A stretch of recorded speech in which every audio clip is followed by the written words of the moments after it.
invitado a esta hora en el informativo del Eje Cafetero.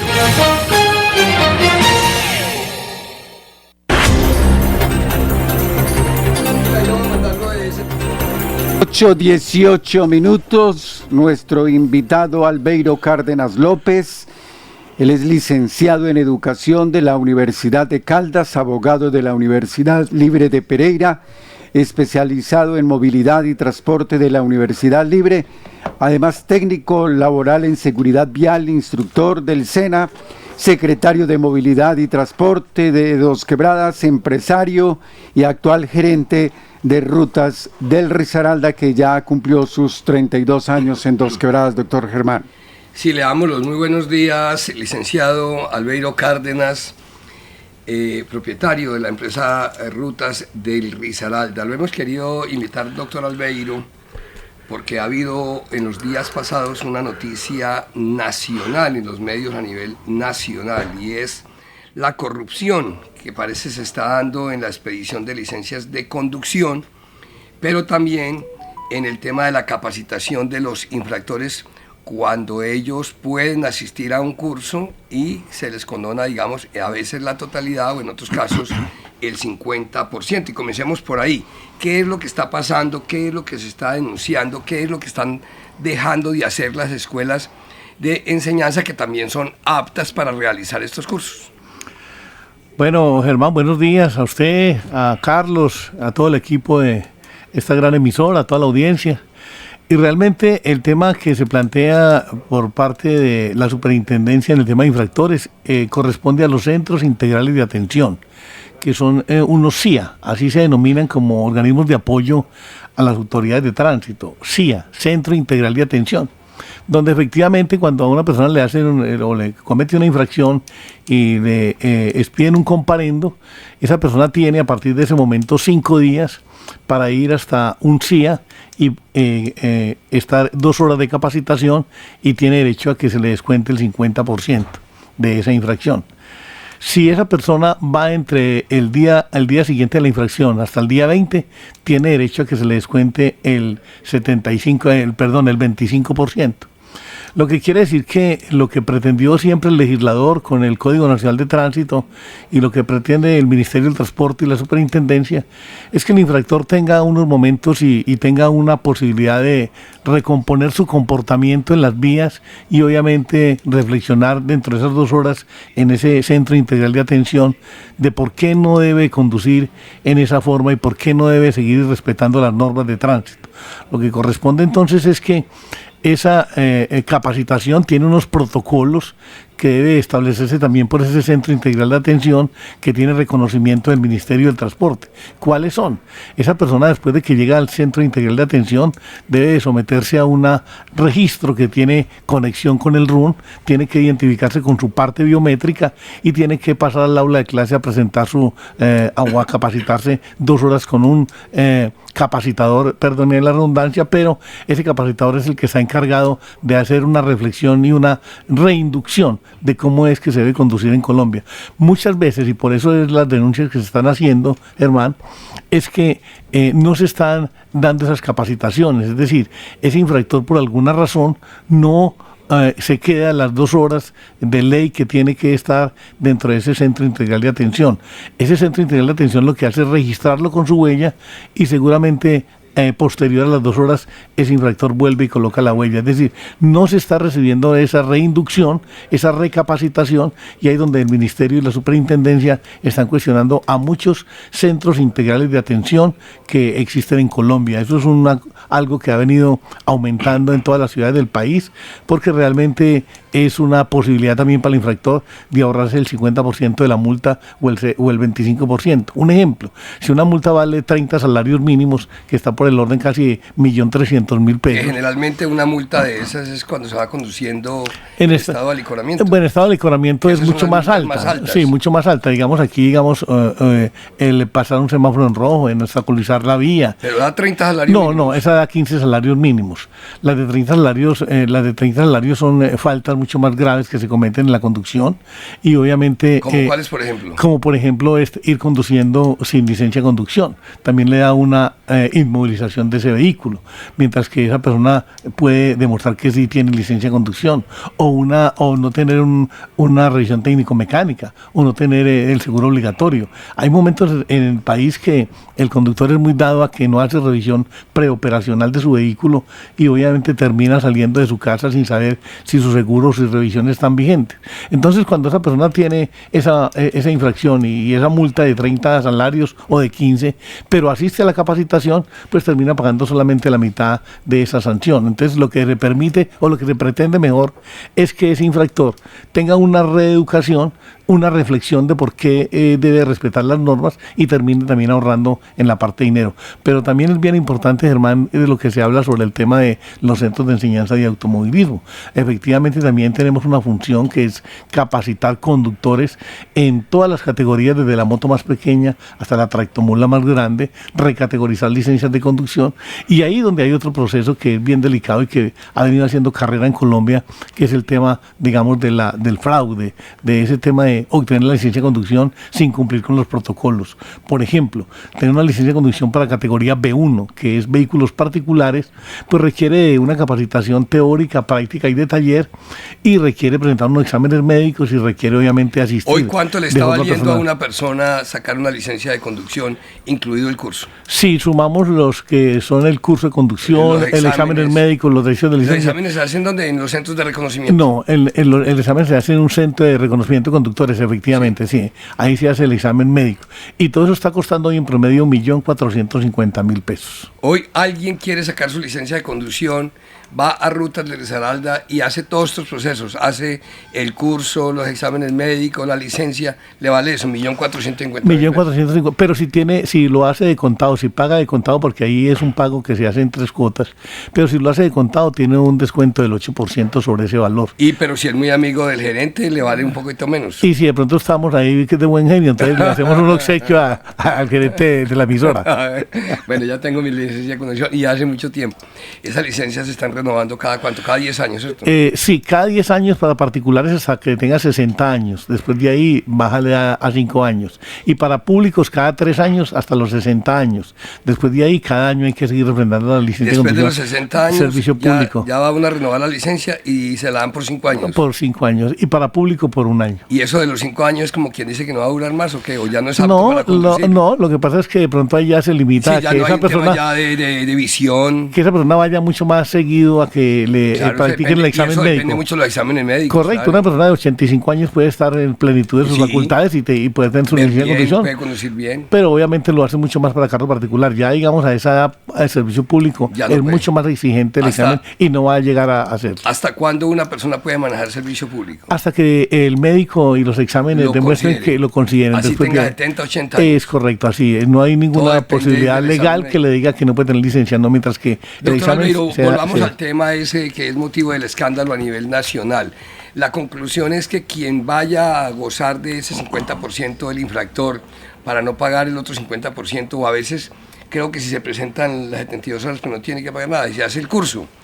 Pero resulta de que hablaba ahora de que son por lo menos, la ley habla 2 horas, es decir, si va y el capacitador hace el curso en 1 hora, a la hora pone la huella, ahí está cometiendo una ilegalidad. Tiene que esperar las 2 horas. Definitivamente el sistema está parametrizado, doctor Germán, es para eso, para que la persona ingrese a la plataforma con su registro biométrico y después de 2 horas de clase, de cátedra de clase, que son de 45 minutos, se registra otra vez. Ahí el sistema vuelve y da apertura a la salida de clase. O sea, él ingresa y además se cierra. Digamos, si el curso es a las 10 de la mañana, el sistema cierra a las 10 y no deja ingresar a nadie más. Y a las 11:40 el sistema se vuelve y se da apertura para la salida.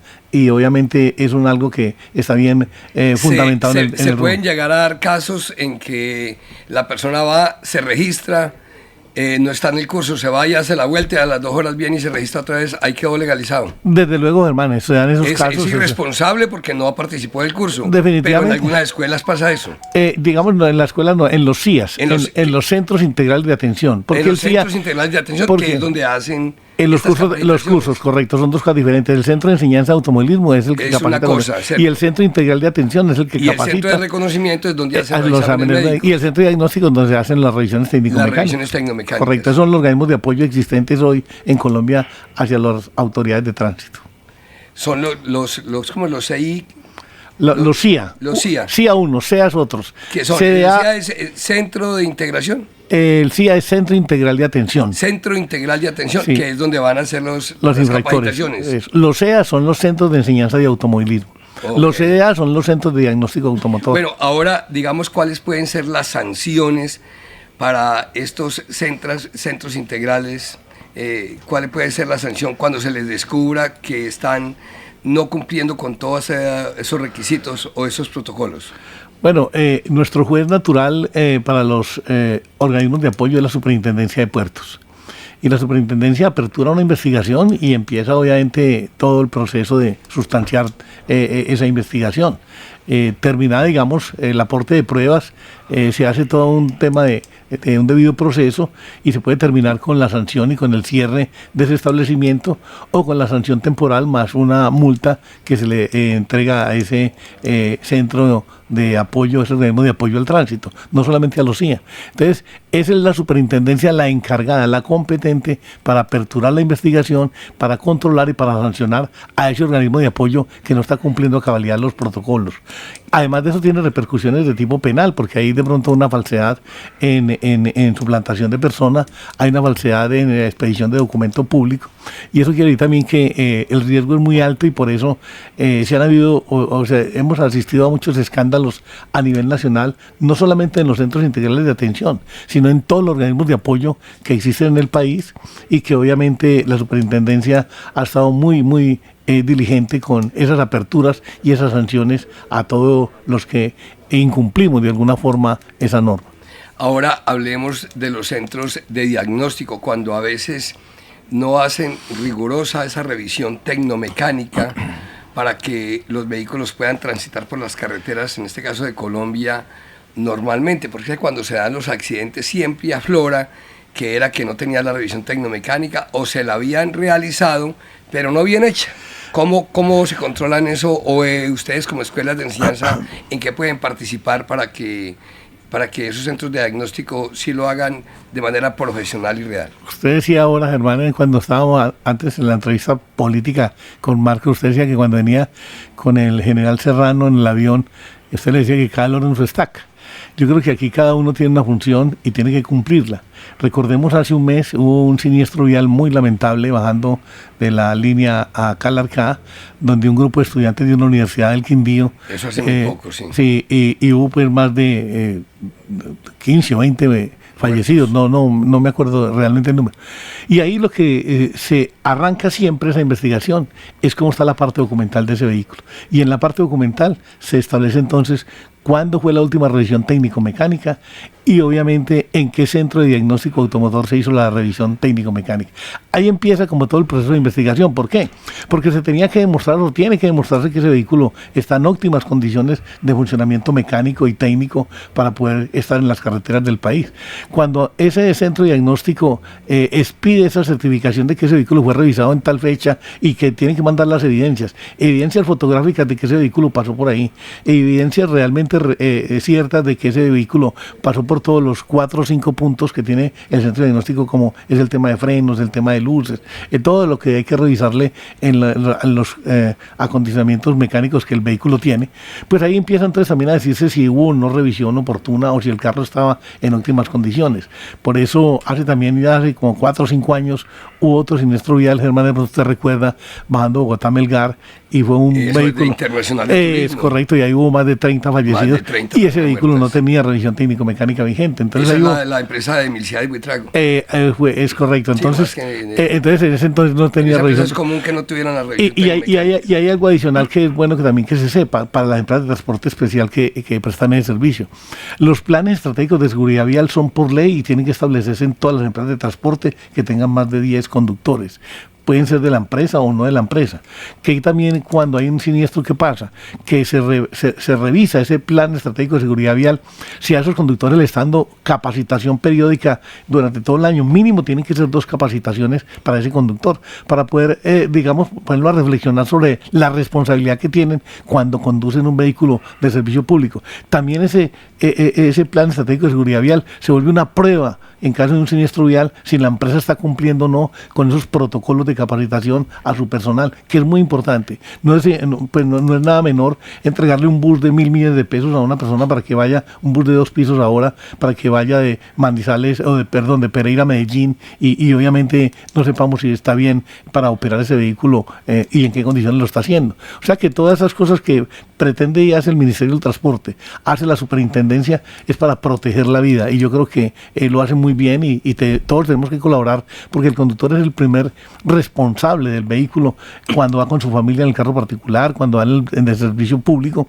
y por eso tiene que tener la experticia, la habilidad, la responsabilidad inmensamente grande para poder llegar otra vez a su casa con vida y llevar los pasajeros también con vida al lugar de destino.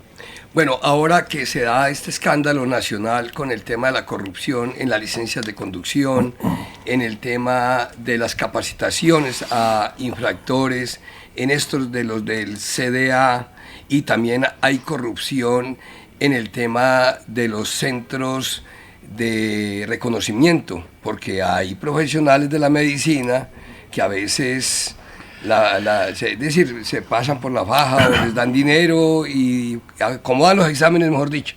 Eso también se ha dado. Ahora, digamos, ¿cuál es la recomendación? Usted que ha sido también, digamos, líder a nivel nacional en las escuelas de enseñanza y de formación a conductores, ¿cuál sería como la recomendación y qué decirle a esa ciudadanía que también incurre sobornando a muchas de estas entidades? Doctor Germán, mire, hasta el año 2016 yo creo que en Colombia obtener una licencia de conducción, obtener, digamos, una revisión técnico-mecánica, un examen médico, eso era prácticamente un saludo a la bandera, pues, y los la revisión controles. Técnico-mecánica, recuerdo en una época se la mandaban a la gente de los municipios. Para que vea, todo eso se ha permitido en Colombia. Y yo recuerdo el año del 90 al año 2000, cuando tuvimos la posibilidad de estar en la Secretaría de Tránsito, yo recuerdo que obtener la licencia de conducción se expedían en unos cartoncitos que sacaba la misma Secretaría, las licencias de moto, y eso se entregaban por cantidades alarmantes. Yo creo que a pesar de que se siguen cometiendo errores, se ha mejorado mucho en Colombia en los protocolos de seguridad. Con el tema del SICOP, el SICOP es una plataforma de seguridad que obliga a todas las personas que quieren obtener algún servicio, un organismo de apoyo, llámese como se llame, deben identificarse con su parte biométrica. Yo creo que eso es muy importante, o su parte facial también. Entonces, ahora hay una integración con la registraduría, y cuando yo pongo la huella o mi registro en el huellero, pues tiene que ser Albeiro el que la pone y no Pedro, y obviamente hay una identificación clara. Yo creo que esos controles han permitido que se haya bajado mucho esa forma fraudulenta de obtener los documentos en Colombia. Sigue estando eso porque lastimosamente las plataformas las elaboran los ingenieros, las hacen personas, seres humanos, y todos cometemos muchos errores, pero se ha degradado ya mucho esa parte, afortunadamente. Y aquí lo más importante de lo que usted pregunta, hermano, es que cuando yo como usuario escojo el atajo, escojo ya la trampa, escojo lo más fácil, es decir, así me cueste más, pues también estoy cometiendo un error y me estoy volviendo cómplice de una conducta que no debo asumir. Aquí yo debo de entender que si quiero ser conductor tengo que asistir a un curso de conducción teórico y práctico y pasar por todos los exámenes. A mí me alegra mucho ahora, después del 2016, que hemos ido tomando mucha conciencia los seres humanos y las personas aquí en Colombia.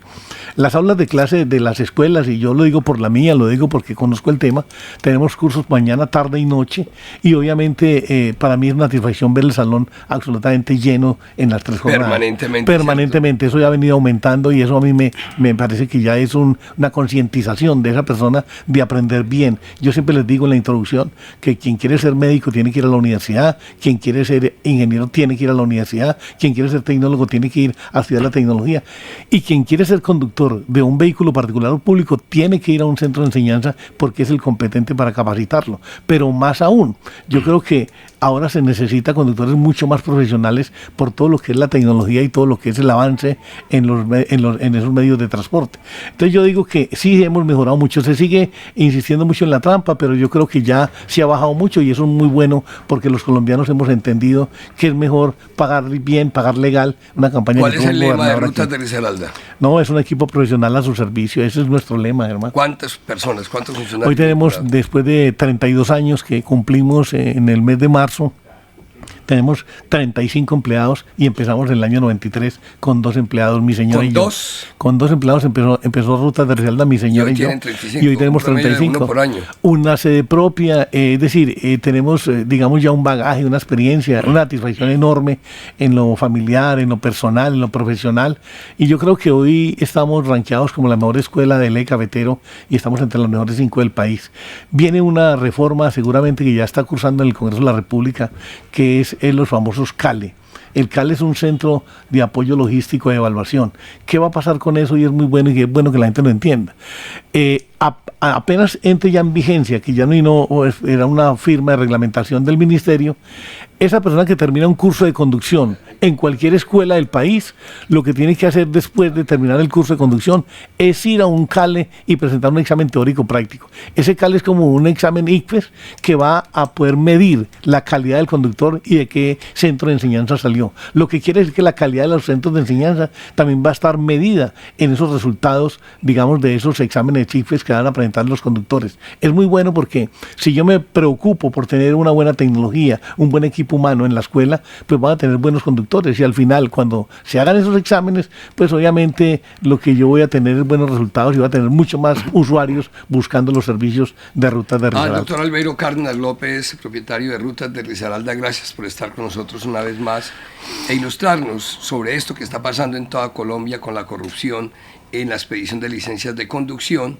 también en las capacitaciones que se debe dar a los infractores. Hemos hablado también de los centros de diagnóstico y los centros de reconocimiento donde se realizan los exámenes médicos para poder obtener una licencia de conducción. Son las 8 de la mañana, 39 minutos.